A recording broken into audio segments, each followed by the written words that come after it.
BRS పై మంత్రి Ponguleti Srinivas Reddy fire అయ్యారు. ఈ ఎన్నిక ప్రజా ప్రభుత్వానికి బీఆర్ఎస్ కుతంత్రాలకు జరుగుతున్న యుద్ధమని పొంగులేటి అన్నారు. ఈ ఎన్నికలో కాంగ్రెస్ దే విజయమంటున్న పొంగులేటితో మా ప్రతినిధి సాయి ఫేస్ టు ఫేస్. భాగంగా తన భుజాల మీద వేసుకొని గెలిపే లక్ష్యంగా కూడా మంత్రి పొంగులేటి శ్రీనివాస్ రెడ్డి కూడా ప్రచారం చేస్తాను. ఆయనతో మాట్లాడే ప్రయత్నం చేద్దాం. సార్ చెప్పండి, ఈ ఎన్నికలు ఎలా జరగబోతున్నాయి? ప్రధానంగా మీకు బీఆర్ఎస్ పార్టీకి కాంగ్రెస్ పార్టీకి పోరు ఎలా ఉండబోతుంది?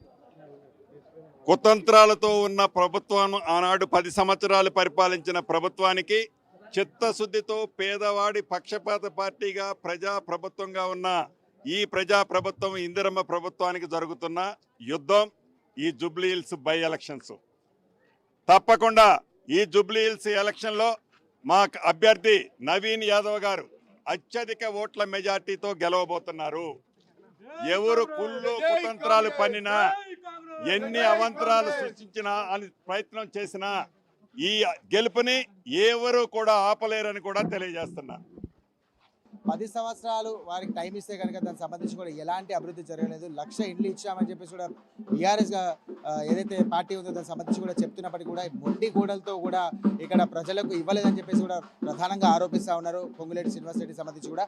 మొత్తం మీద కూడా జూబ్లీ హిల్స్ నియోజకవర్గం కూడా ఖచ్చితంగా కాంగ్రెస్ పార్టీకి దీనికి సంబంధించి కూడా ప్రజలు పట్టం కడతారని చెప్పేసి మంత్రి పొంగులేటి శ్రీనివాస్ చెప్పినటువంటి పరిస్థితి. కెమెరామెన్ శ్రీనివాస్తో సాయి, జూబ్లీ హిల్స్.